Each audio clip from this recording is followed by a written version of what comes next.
Diz assim a palavra de Deus, conforme registrada no Salmo de número 46. Deus é o nosso refúgio e a nossa fortaleza, auxílio sempre presente na adversidade. Por isso não temeremos, ainda que a terra trema e os montes afundem no coração do mar, ainda que estronem as suas águas turbulentas e os montes sejam sacudidos pela sua fúria. Há um rio, cujos canais alegram a cidade de Deus, o santo lugar onde habita o Altíssimo. Deus nela está, não será abalada. Deus vem em seu auxílio desde o romper da manhã. Nações se agitam, reinos se abalam. Ele ergue a voz e a terra se derrete. O Senhor dos exércitos está conosco. Deus de Jacó é a nossa torre segura. Venham, vejam as obras do Senhor, seus feitos estarrecedores na terra. Ele dá fim às guerras até os confins da terra, quebra o arco e despedaça a lança, destrói os escudos com fogo. Parem de lutar, saibam que eu sou Deus, serei exaltado entre as nações, serei exaltado na terra. O Senhor dos exércitos está conosco, o Deus de Jacó é a nossa torre segura. Louvado seja o nosso Deus. Oremos mais uma vez. Senhor bendito, como é bom novamente aquietarmos o nosso coração como igreja nesta noite na Tua presença. Deixarmos de lado o nosso trabalho, os nossos afazeres do dia a dia, para simplesmente ouvirmos a Tua voz. Ouvirmos a Tua voz a nos falar na Tua santa palavra. Contemplarmos, Senhor, os Teus grandes feitos e as Tuas preciosas promessas. E assim, vermos o Senhor dissipando os nossos medos, os nossos anseios, os nossos temores e renovando dentro de nós a alegria da nossa salvação em Cristo Jesus.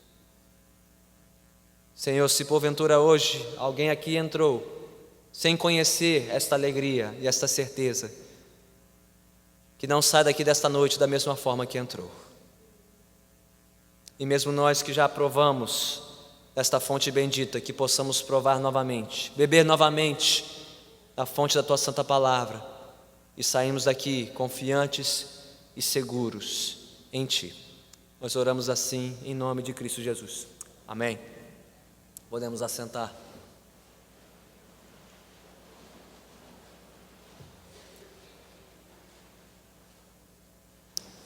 A data era 18 de abril do ano 1521. Na cidade de Worms, na Alemanha, estavam reunidos Carlos V, o sucessor ao trono do Sacro Império Romano, e todos os nobres e o alto clero das terras alemãs. Qual era o motivo deste encontro? Bem, confrontar de vez o monge rebelde, como era conhecido Martinho Lutero, confrontá-lo pelos seus escritos e exigir que ele revogasse por inteiro tudo o que ele havia escrito e ensinado contra o Papa e contra os seus cardeais na Santa Sé, a sede da Igreja Católica Romana. Doutrinas essas que ele primeiro trouxe a público de forma notória no dia 31 de outubro de 1517, ao afixar as suas 95 teses na porta da capela do castelo de Wittenberg. Bem, diante de um salão repleto de testemunhas nobres, depois de sucessivas tentativas de Roma de calar Lutero e fazer com que ele abandonasse as suas doutrinas protestantes, finalmente Lutero foi colocado contra a parede, por assim dizer, numa convocação sumária. E diante da pressão, Lutero proferiu aquele que ficou conhecido como o primeiro grande discurso evangélico mundial. Suas palavras ainda ecoam até nós, hoje, 500 anos Depois, disse Lutero naquela ocasião: como vossa majestade e vossas altezas exigem de mim uma resposta simples, quero dar uma tal, sem chifres e dentes. Caso não for convencido por testemunhos da Escritura e por motivos racionais evidentes, pois não creio no Papa nem nos concílios, pois é evidente que erraram muitas vezes e se contradisseram.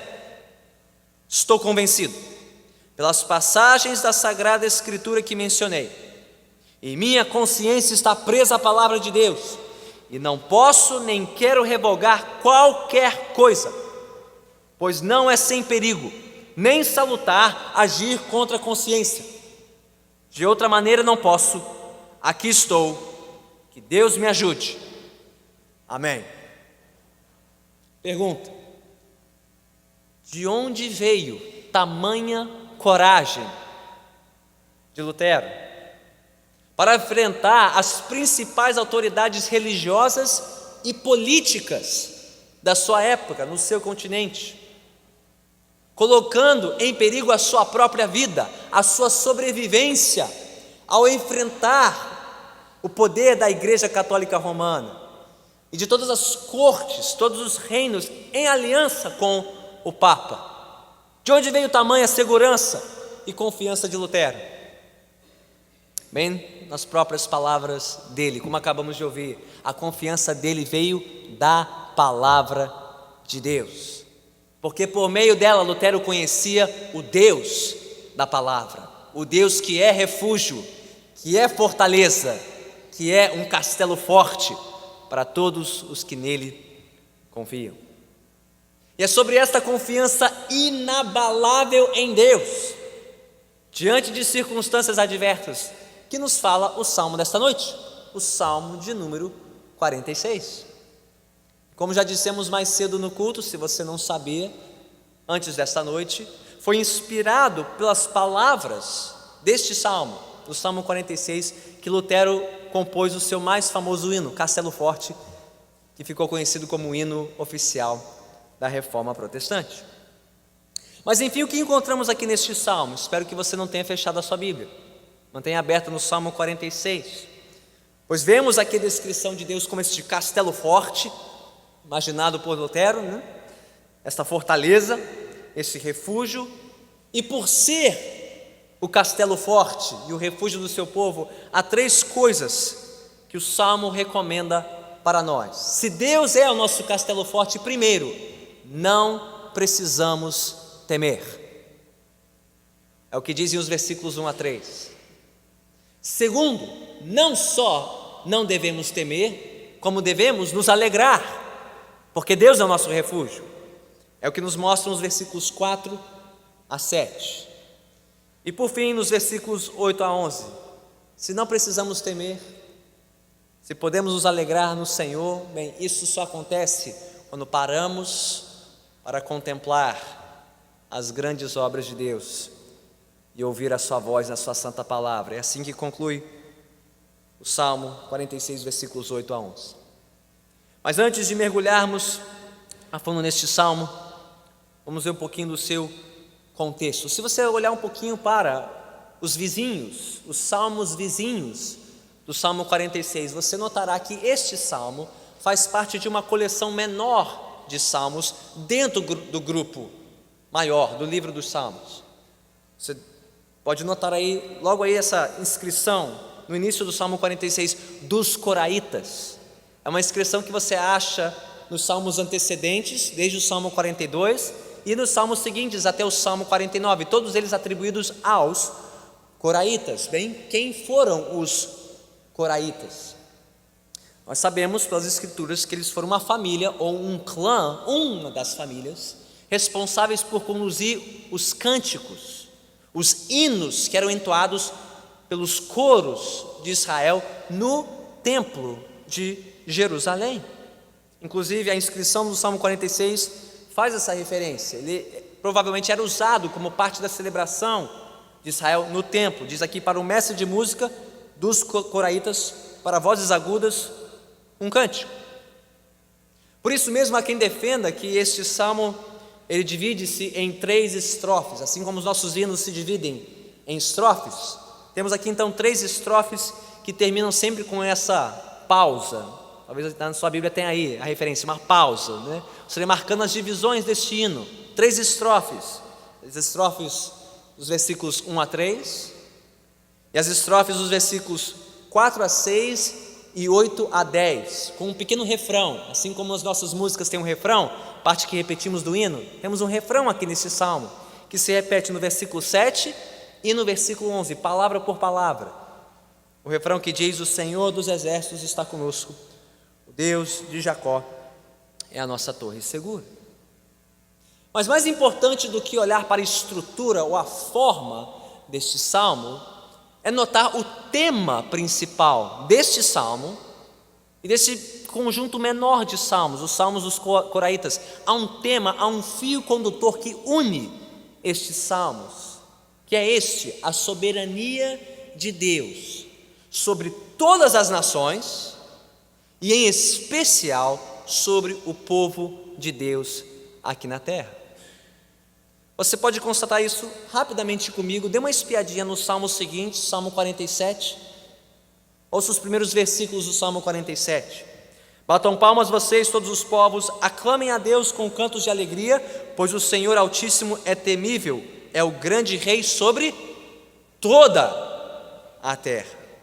Ele subjugou as nações ao nosso poder, os povos colocou debaixo dos nossos pés e escolheu para nós a nossa herança, o orgulho de Jacó, a quem amou. Aí está, logo no salmo seguinte: Deus reina sobre todas as nações e todos os povos, mas Ele reina especialmente sobre o seu povo, o povo de Israel. Olha o Salmo 48, os primeiros versículos também, o que dizem, inclusive já entoamos essas palavras mais cedo no nosso período de cânticos: grande é o Senhor e digno de todo louvor na cidade do nosso Deus. Seu santo monte, belo e majestoso, é a alegria de toda a terra.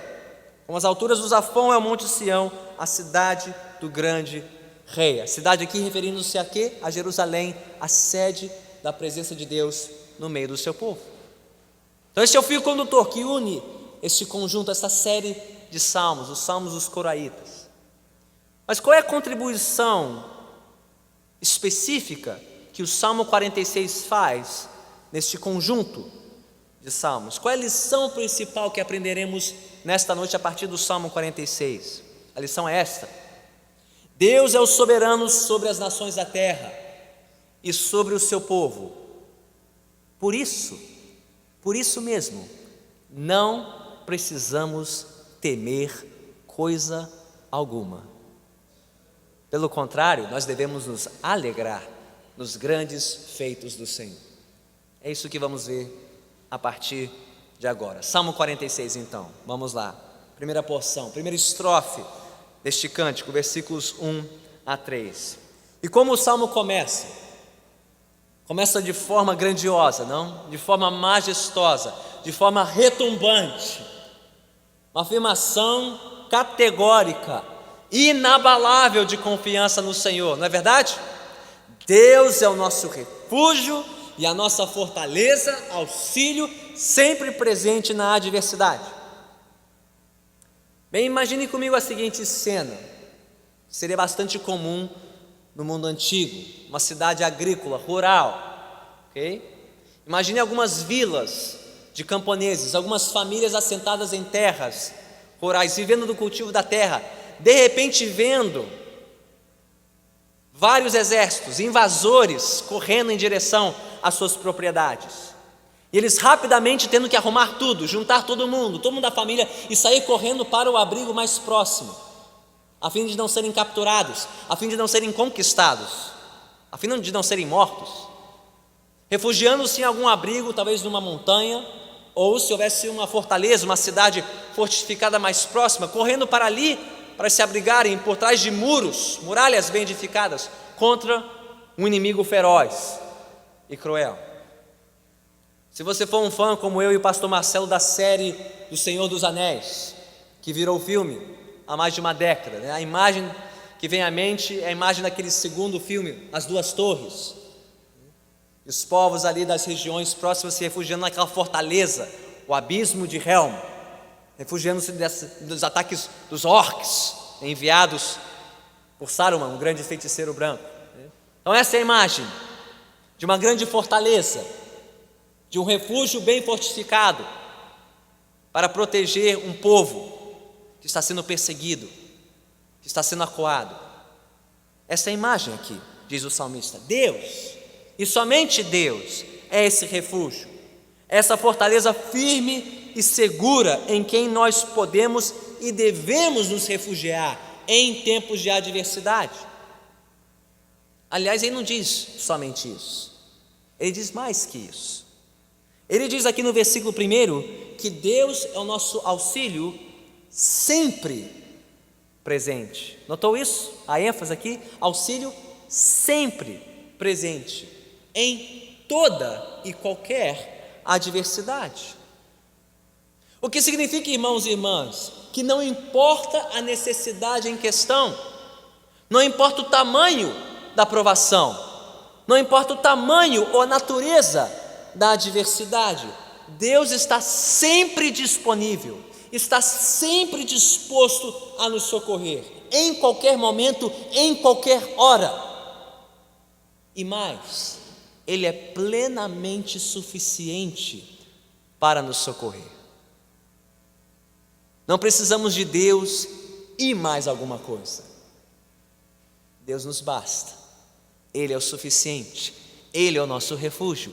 Ele é a nossa fortaleza, nosso auxílio sempre presente em toda e qualquer adversidade. O que explica a conclusão dos versículos seguintes. Bem, se isso for verdade, versículos 2 e 3, por isso mesmo, diz o salmista, não temeremos. Ainda que a terra trema e os montes afundem no coração do mar, ainda que estronem as suas águas turbulentas e os montes sejam sacudidos pela sua fúria. Pergunta: o que exatamente o salmista está descrevendo aqui nos versículos 2 e 3 de forma poética? Bem, por um lado, ele pode estar descrevendo de uma maneira exagerada nada mais do que uma sucessão de tragédias ou catástrofes naturais. Notaram as imagens aqui de terra tremendo, como num terremoto? Sim. Montes afundando no coração do mar, provavelmente imaginando aqui enchentes, okay? Cobrindo até picos elevados, okay? Águas se agitando como num maremoto ou num tsunami, okay? Fenômenos naturais que poderiam ameaçar o sustento e a sobrevivência do povo de Deus aqui na terra. Bem, se esta for a melhor interpretação, o salmista está dizendo: meus irmãos e minhas irmãs, ainda que os marcos físicos, tão firmes quanto a terra, as montanhas e os mares, até que tudo isso se revolte, ameaçando o povo de Deus, nem mesmo isso deve nos causar temor, porque Deus é o nosso refúgio e a nossa fortaleza. Afinal de contas, meus irmãos e minhas irmãs, quem é que criou a terra e o mar e estabeleceu os montes no seu devido lugar? Quem é que dá ordem aos mares e aos ventos? Quem é que tem o poder para mover a terra e os montes? Somente Deus, somente o Senhor. Mas olhando um pouquinho mais para o contexto deste salmo, dos salmos vizinhos e o restante da Bíblia, eu creio que a interpretação mais provável desses versículos é esta: que o salmista não está descrevendo apenas ou principalmente tragédias e catástrofes naturais. O que ele está descrevendo aqui de forma poética é a convulsão das nações, dos povos da terra, que se agitam e se juntam contra o povo de Deus. Por que tiramos essa conclusão? Bem, na literatura bíblica e antiga, era muito comum você ler descrições das nações, comparando-as aos mares, que uma hora poderiam estar calmos, serenos, tranquilos, e no momento seguinte poderiam estar revoltos. Assim também as nações da terra, ora estão em paz, e no momento seguinte estão em guerra. em oposição umas contra as outras. Daí a descrição comum das nações do mundo antigo, comparando-as aos mares, instáveis e revoltos, o que poderia dar a impressão de que o mundo estava em perigo. Quando as nações começavam a guerrear entre si, a impressão é de que o mundo estava virando de cabeça para baixo, tudo estava em desordem, ameaçando a ordem e a sobrevivência dos povos da terra. Um exemplo do Novo Testamento que deixa isso bastante claro, você pode apenas anotar, se quiser consultar depois, e ouvir agora as palavras de Jesus no Evangelho de Lucas, capítulo 21, versículos 25 a 26. Em Lucas 21, 25 e 26, Jesus disse o seguinte, ouça atentamente, para essa comparação entre as nações e os mares revoltos. Haverá sinais no sol, na lua e nas estrelas. Na terra as nações estarão em angústia e perplexidade com o bramido e a agitação do mar. Os homens desmaiarão de terror, apreensivos com o que estará sobrevindo ao mundo, e os poderes celestes serão abalados. Então, se esta for a interpretação mais provável, o salmista aqui está descrevendo não os movimentos da terra, dos mares e das montanhas, mas os movimentos das nações, que quando agitadas, causam temor e tremor no coração dos povos. Mesmo assim, diz o salmista, mesmo que isso aconteça, mesmo diante da agitação dos povos, o povo de Deus não precisa temer coisa alguma, porque Deus é o nosso refúgio e a nossa fortaleza, auxílio sempre presente em momentos de adversidade. O que me faz pensar e perguntar: o que te faz temer hoje? O que tem roubado a sua paz? O que tem tirado o seu sono? O que tem te causado espanto, talvez até pavor e muita ansiedade nos últimos dias? Você está temeroso pelos rumos deste país? Especialmente os rumos do Brasil e do nosso estado, Rio de Janeiro? Você está temeroso pela recuperação econômica da nossa nação? Você está temeroso pelos efeitos desta revolução social, cultural e educacional que tem corrompido as gerações mais recentes de jovens neste país?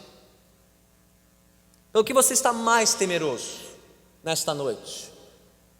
É a sua saúde física ou dos seus entes queridos? É o seu sustento material, financeiro? É a integridade e a segurança da sua casa? É o futuro dos seus filhos? É o futuro da igreja no Brasil? Bem, eu preciso confessar que todas essas coisas têm pesado sobre o meu coração nas últimas semanas e meses. E sim, tem até tirado o meu sono. O pastor não está imune a essas tentações e provações.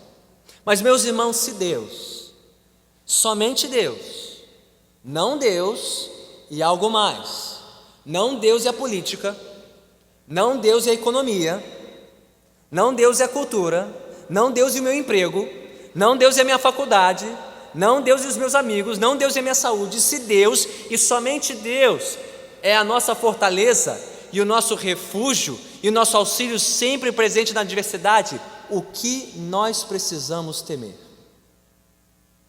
O que realmente precisamos temer? Do que ou de quem teremos medo? Não temos o que temer. Mas se temos temido, se o nosso coração tem se agitado como as ondas do mar, uma terra que pode se estremecer e os montes também, isso pode ser um sinal de que não estamos confiando de todo o coração no nosso Senhor. Pode sinalizar a nossa ansiedade, a nossa angústia, o nosso temor, pode sinalizar que não estamos descansando plenamente nas promessas de Deus. Como disse o autor C.S. Lewis em seu livro Quatro Amores, Os Quatro Amores, não sei se você já leu este livro fantástico, em que ele cita um outro pensador da sua época: nossos amores só deixam de ser demônios quando deixam de ser deuses. Nossos amores só deixam de ser demônios quando deixam de ser deuses. O que isso significa? Que as coisas que mais nos apavoram e mais nos amedrontam nesta vida só deixarão de nos apavorar e só deixarão de nos amedrontar quando pararmos de adorá-las, quando pararmos de tratá-las como deuses, como as coisas mais importantes da nossa vida, onde encontramos nossa alegria, nosso conforto e a nossa segurança. Então eu pergunto: há alguma coisa que nós estamos adorando junto com Deus? Ou no lugar de Deus? Ou acima de Deus? E que, portanto, está nos roubando a nossa paz e a nossa segurança em Deus? Deus é o nosso refúgio, Ele é a nossa fortaleza, Ele é o nosso auxílio. Por isso, não temeremos. Mas vamos para a segunda estrofe, versículos 4 a 6, com o refrão do versículo 7. Depois de afirmar a sua confiança em Deus, o salmista nos apresenta uma outra imagem. E eu não sei se você notou o contraste radical aqui entre as imagens dos versículos 2 e 3 e esta imagem inicial do versículo 4. Notou isso? Deveria te causar um choque. Porque quais eram as imagens que dominavam os versículos 2 e 3? Terras tremendo, montes afundando, água se agitando. E depois de falar sobre este mar revolto, qual é a imagem seguinte no versículo 4, depois desta pausa? Um rio. Um ribeiro que corre no seu leito vagarosamente. Um rio cujos canais alegram uma cidade. Bem, que cidade é essa da qual o salmista fala, que ele chama de cidade de Deus? Muito provavelmente está falando de Jerusalém, que era a sede da presença de Deus aqui na terra, por conta da construção do templo em Jerusalém. Daí a referência seguinte no versículo 4, a respeito do santo lugar onde habita o Altíssimo. Mas se você sabe um pouquinho sobre a geografia de Jerusalém, você deveria saber que, diferente de outras grandes capitais do mundo antigo, como Nínive, como Damasco, Jerusalém não tinha um rio próprio, não tinha um rio que abastecesse a cidade. A cidade de Jerusalém era abastecida por uma única fonte, a fonte Gion, que abastecia os tanques da cidade, principalmente o tanque de Siloé. Daí a expressão águas de Siloé, que ouvimos em Isaías capítulo 8, para descrever as águas que abasteciam a cidade. Mas não eram as águas volumosas dos grandes rios que alimentavam as nações vizinhas, o rio Tigre, o rio Eufrates. Era uma pequeníssima fonte, uma fonte miserável, cujos canais abasteciam os tanques da cidade. Ou seja, aos olhos dos povos vizinhos, aquela fonte que abastecia Jerusalém era uma piada, era uma mixaria. Não era nada, comparado aos grandes rios, às grandes potências que abasteciam as nações antigas. Mas pergunta, será que o salmista aqui está falando principalmente sobre água?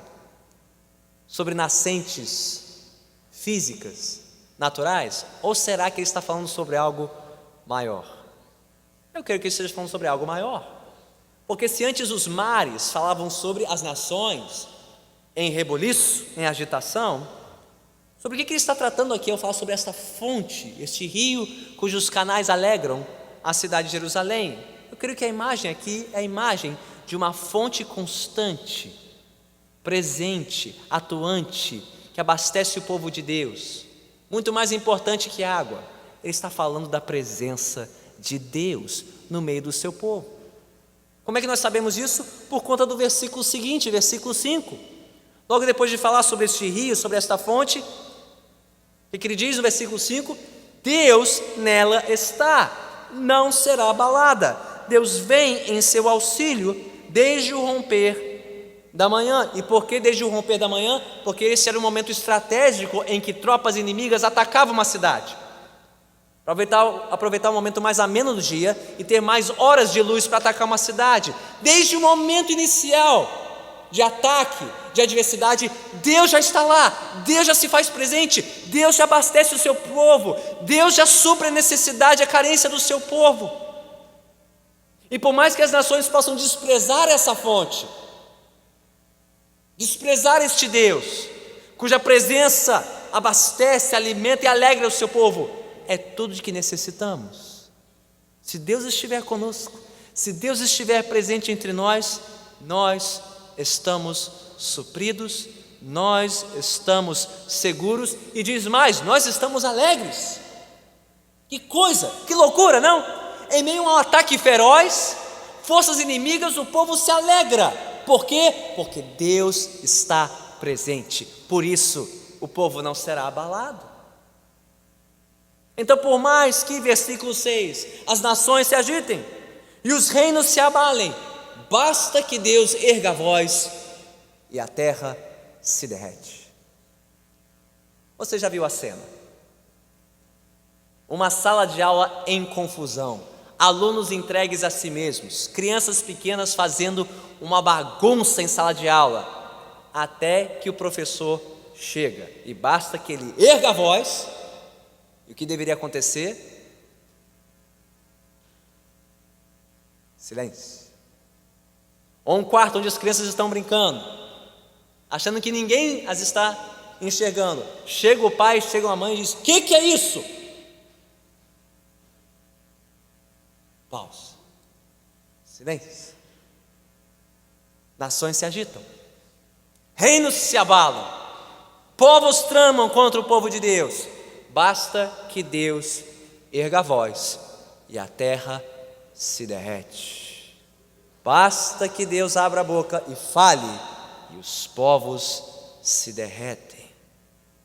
Esse é o nosso Deus. Mas até agora o salmista não nos disse que Deus é esse. Ele já falou sobre Deus no versículo 1, no versículo 4, 5, mas não nos apresentou este Deus. Ele é apresentado finalmente no refrão do versículo 7. Que Deus é esse, cuja voz derrete a terra? Que Deus é esse, que protege o seu povo e alegra a nação que o conhece?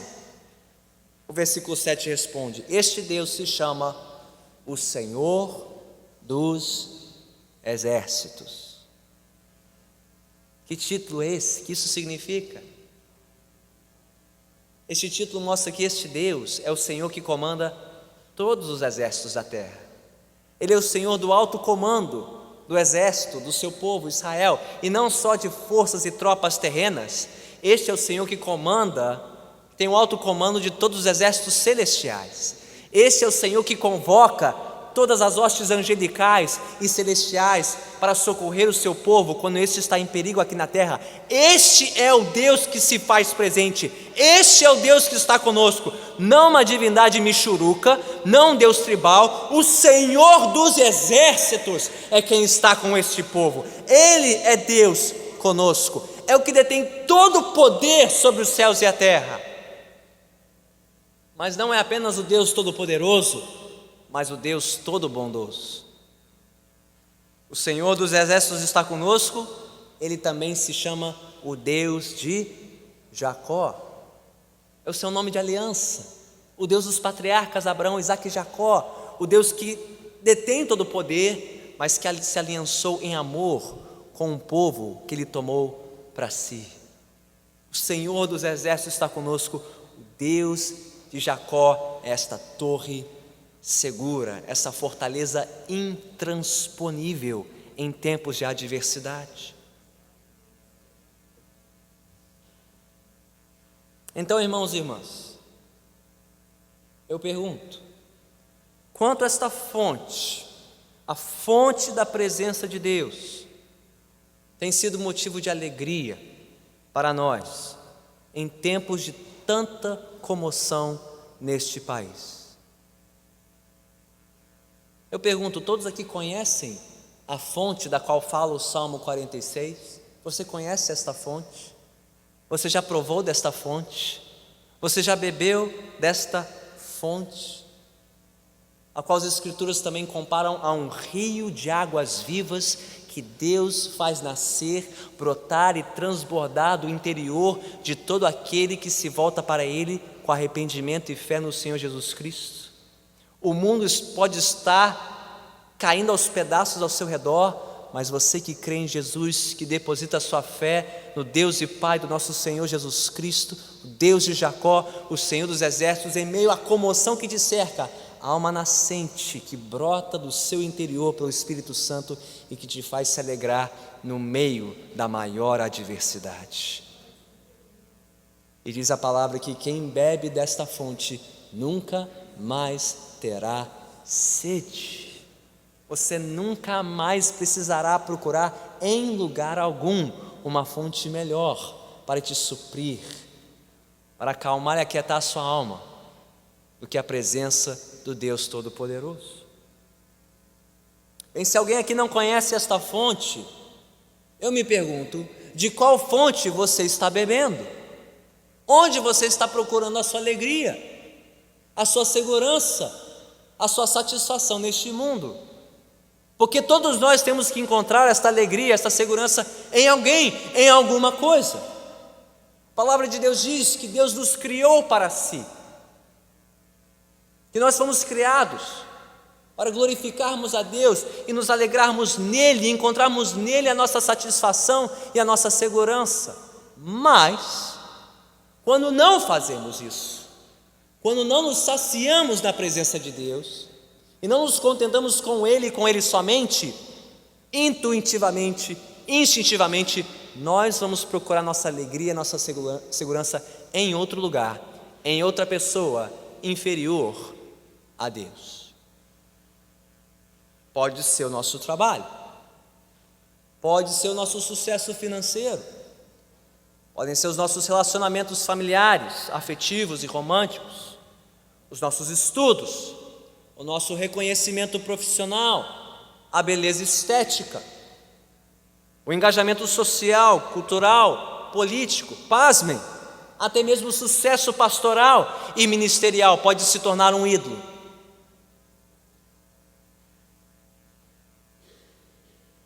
Qualquer coisa pode tomar o lugar de Deus em nossos corações. E não são apenas os cristãos que reconhecem isso. Um grande magnata da indústria do aço no século XIX, um dos grandes empreendedores da história dos Estados Unidos, seu nome foi Andrew Carnegie. Não sei se você já ouviu falar sobre Andrew Carnegie, dono de uma das maiores fortunas da história. Ele disse aos 33 anos de idade: o ser humano precisa ter um ídolo. O ser humano precisa ter um ídolo, ou poderíamos dizer, precisa ter um Deus. E ele disse: o acúmulo das riquezas é uma das piores espécies de idolatria. Não existe ídolo mais degradante do que o culto ao dinheiro. Em tudo que eu me dedicar, eu devo fazê-lo com um esforço incomum. Daí o cuidado em escolher a vida que mais me levará ao meu caráter. Continuar por muito tempo imerso nos cuidados dos negócios e com os pensamentos ocupados em como ganhar mais dinheiro no menor tempo possível me degradará a ponto de não restar mais esperança de recuperação. Foi o que disse esse homem. Então, profissionais, universitários, pais de família, ouçam e guardem os seus corações, porque o amor ao dinheiro é a raiz de todos os males. Viver para trabalhar, trabalhar para acumular, acumular para gastar, para então começar a trabalhar de novo, é uma das piores espécies de idolatria, que matam a sua saúde, sua família e daqui a pouco matará a sua fé. Então, quem é o seu Deus? Quem você adora? O que você mais adora neste mundo? Em quem você está buscando a sua alegria e a sua satisfação? Diz o Salmo 46, só o Senhor dos exércitos, só o Deus de Jacó, o Deus e Pai do nosso Senhor Jesus Cristo é digno de toda a nossa devoção.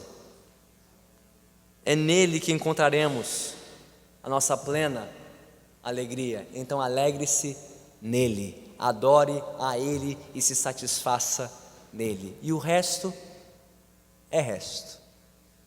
Virá ou não, virá e passará.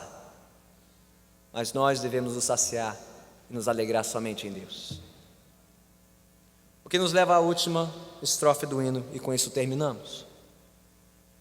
Versículos 8 a 10, com o refrão final no versículo 11. O salmista já confessou o Senhor como a fonte da nossa segurança, como a fonte da nossa alegria, mas ele termina com uma convocação para que o povo de Deus contemple e considere as grandes obras do Senhor. Veja os versículos 8 e 9. Venham, vejam as obras do Senhor, seus feitos estarrecedores na terra. Ele dá fim às guerras até os confins da terra, quebra o arco e despedaça a lança, destrói os escudos com fogo. De novo a imagem aqui de um cerco, de um ataque coordenado de povos e nações contra o povo de Deus. Lança, arco, escudo, e diz o salmista: parem, vejam, percebam, compreendam, considerem que Deus é capaz de acabar com tudo isso num piscar de olhos. Ele pode acabar de forma imediata e absoluta com toda oposição e toda ameaça ao povo de Deus. Aqui a imagem é de uma derrota total. Não sobrou nada, não sobrou arco, não sobrou lança, não sobrou escudo.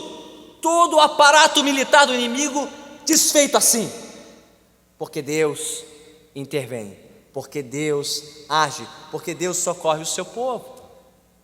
O salmista aqui não especifica para nós que obras são essas, mas se você conhece um pouquinho da história bíblica, você pode trazer alguns exemplos à mente. O mais famoso, provavelmente sendo a libertação do povo de Israel no Egito. Você se lembra? Faraó e os seus exércitos, o maior exército reunido na face da terra da época, perseguindo este povo desarmado. E assim, Deus engoliu Faraó e os seus exércitos nas águas do Mar Vermelho, e o seu povo foi salvo. Veja, considere, Deus é incapaz de salvar o seu povo, até quando este parece mais indefeso, mais vulnerável, menos capaz de resistir. E os exemplos se multiplicariam. Você pode encontrá-los nos livros dos Juízes, dos Reis e das Crônicas de Israel, um exemplo após o outro. O povo acuado, o inimigo certo da vitória, e Deus agiu, e acabou, e o povo foi liberto.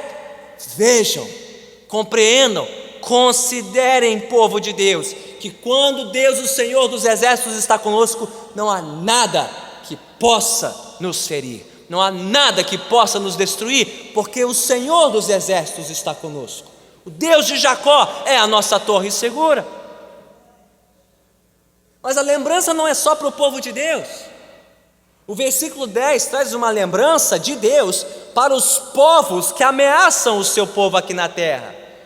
Lembre-se do versículo 6, quando Deus disse que ergue a voz. Bem, no versículo 10 ele ergue a voz, e ouvimos a voz de Deus, falando para os povos que ameaçam o seu povo. E o que ele diz, versículo 10?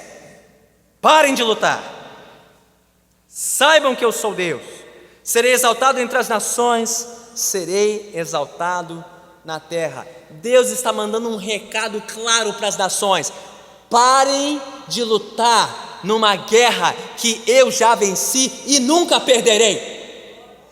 Não tente entrar numa guerra na qual vocês não têm chance nenhuma de vencer, porque eu sou o Senhor dos exércitos. Parem com isso, parem com essa bobagem de se opor a mim e o meu povo. Eu serei exaltado entre as nações, eu serei exaltado na terra, e quando eu agir não há quem me impeça, diz o Senhor. Então parem com isso, parem de fazer oposição à minha palavra e ao meu povo. É uma palavra de ordem, é um recado para as nações, mas é uma oferta. Que tal parar de lutar e passar para o lado certo?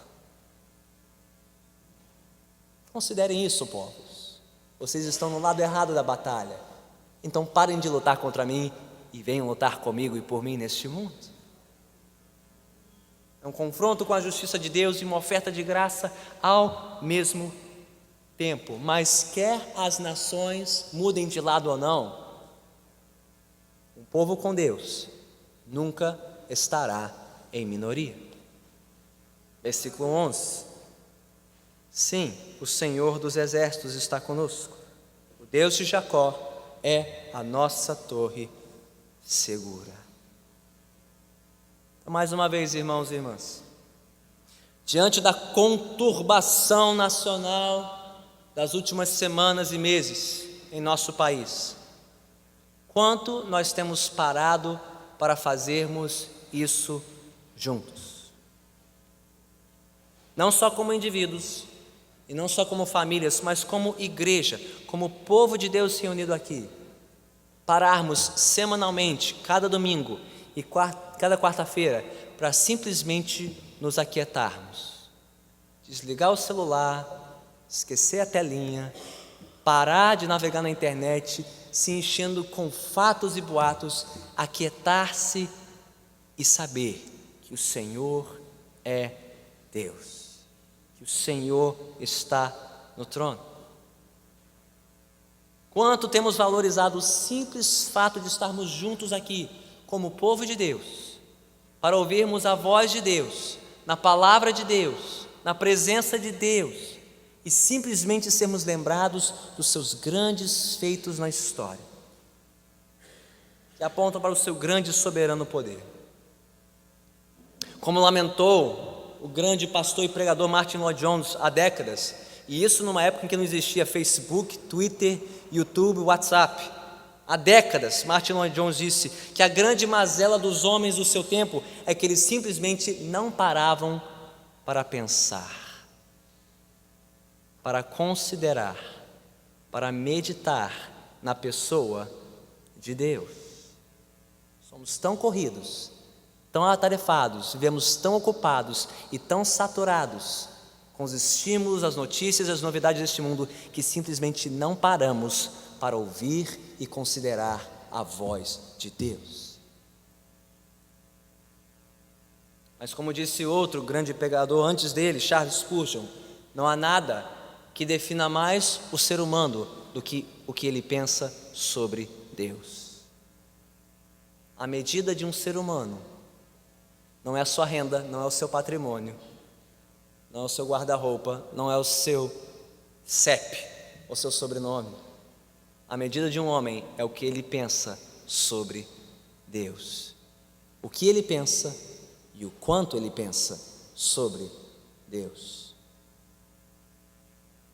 Então, irmãos e irmãs, quanto nós temos parado para fazer isso regularmente, a sós com Deus, junto com a nossa família em casa, e sim também aos domingos e às quartas-feiras, pararmos, contemplarmos, considerarmos as obras de Deus e o seu poder na história.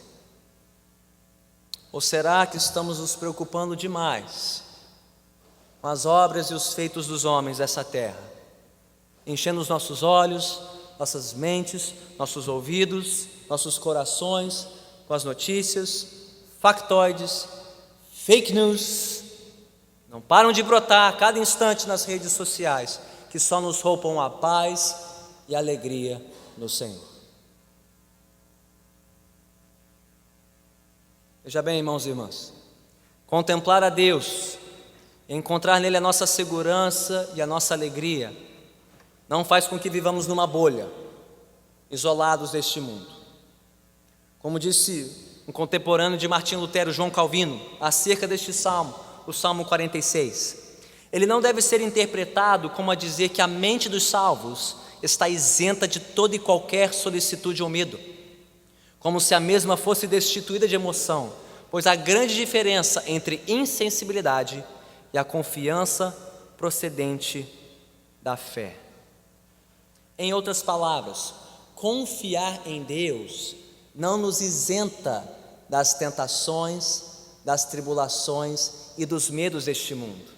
Confiar em Deus não é sinônimo de ausência de medo, de ausência de ansiedade. Não, confiar em Deus é o que nos sustenta em meio aos medos e às ansiedades e às inquietações deste mundo. O crente não vive numa bolha, ele não vive isento das provações, mas o que o mantém de pé é a sua confiança neste Deus, neste Senhor, nesta torre segura, nesse refúgio, nessa fortaleza. O salmista aqui e o seu povo aprenderam a confiar em Deus assim, em meio às adversidades do seu tempo, assim como foi com Martinho Lutero. Lutero, mesmo confiando em Deus para enfrentar as autoridades religiosas da sua época, ele não viveu isento das provações deste mundo. Aliás, depois que ele confrontou as autoridades, naquele encontro descrito no início desse sermão, sabe o que aconteceu? Ele teve que fugir, ele teve que se esconder, e graças ao favor de um nobre, ele era conhecido, ele pôde se esconder num castelo, para preservar a sua vida, no castelo de Wartburg. Ou seja, confiar em Deus, descansar em Deus, se alegrar em Deus, não é sinônimo de vida mansa, não é sinônimo de vida tranquila neste mundo. Mas enquanto Lutero estava refugiado naquele castelo em Wartburg, ele pôde conhecer uma segurança muito mais firme, muito mais segura do que as paredes daquela fortaleza. Enquanto abrigado naquele castelo, Lutero experimentou de um outro castelo forte, de uma outra fortaleza, do nosso Deus, que é o nosso refúgio em toda e qualquer circunstância. E por que nós podemos confiar assim em Deus, nestes tempos no Brasil? Assim como Lutero confiou no tempo dele, na Alemanha. Porque séculos depois da composição do Salmo 46, diz o Novo Testamento que o próprio Senhor dos Exércitos, que aqui no Salmo 46, no versículo 1, 5, 7 e 11, se diz o Deus presente, Deus conosco, Deus Emanuel. O Novo Testamento diz que Deus se fez presente conosco, de uma vez por todas, encarnando na pessoa do seu Filho amado, Jesus Cristo. E quando Jesus retornou ao Pai, as últimas palavras dele aos seus discípulos foram quais?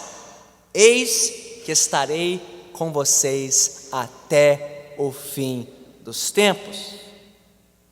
E porque Jesus já enfrentou o mundo, e já enfrentou as nações, e já enfrentou o furor dos povos, sendo esmagado na cruz do Calvário, mas triunfando sobre os poderes no túmulo vazio, nós temos certeza da nossa vitória em Cristo Jesus. Não há nada que este mundo possa fazer contra nós que já não tenha feito contra o nosso Senhor Jesus. E se Ele venceu, nós venceremos também. Pois quando Jesus voltar para encerrar a história, Ele dará fim às guerras até os confins da terra. Ele quebrará todo o arco, toda lança, todo escudo lançado contra o povo de Deus, toda artimanha e ataque de Satanás. Ele dará fim a isso de uma vez por todas. Mas até aquele dia, avançamos, confiantes, seguros, alegres, tranquilos. Por quê? Porque Jesus Cristo é o nosso refúgio e a nossa fortaleza, auxílio sempre presente na adversidade. O Senhor Jesus está conosco, Ele é a nossa torre alta e segura. Oremos.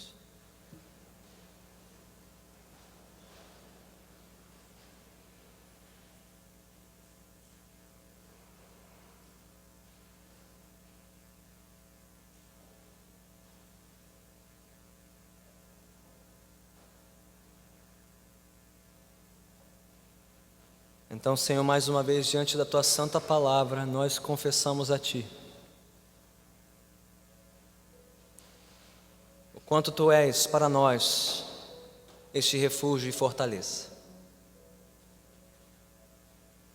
a nossa segurança firme, fonte de alegria eterna para todos os que confiam em Ti. Mas também confessamos quem nós somos e quanto temos vivido dias inquietos e conturbados nesta nação, e quanto nós temos desperdiçado a nossa paz e a nossa alegria em Cristo Jesus, dividindo a nossa atenção entre Ti e este mundo, entre o Senhor e os ídolos desta terra. Tenha misericórdia de nós, perdoe-nos a nossa loucura, a nossa inconstância e a nossa insensatez. E ensina-nos, Senhor, como povo Teu, a descansarmos em Ti e a confiarmos em Ti e somente em Ti. A não confiarmos também em Ti, mas somente e apenas em Ti de todo o nosso coração. Não num quadro político, não num cenário econômico, não num diagnóstico médico, não num contra-cheque, não numa promoção, não numa realização profissional ou pessoal, mas a descansarmos seguros no fato de que Jesus Cristo, o nosso Senhor, veio estar conosco, veio nos trazer para perto, veio nos comprar por alto preço e nos fazer Teu povo, Tua igreja, Tua família aqui na terra. Senhor, se há entre nós aqueles que entraram neste lugar sem jamais terem experimentado desta segurança e desta alegria, que hoje, tendo sido confrontados com seus ídolos, com os deuses que regem os seus corações, que hoje possam renunciar toda e qualquer lealdade que compete contigo, Senhor. Possam deixar de lado tudo aquilo que tem tomado o Teu lugar em suas vidas e possam reconhecer que somente o Senhor é o dono das nossas vidas, o nosso Criador, Redentor e protetor de todo aquele que Te confessa e Te busca por meio de Jesus Cristo, nosso Senhor. E aconteça o que nos acontecer nesta terra, que nos lembremos sempre que o Senhor é Deus Emanuel, Deus conosco, Deus presente, nosso refúgio e a nossa fortaleza. Amém.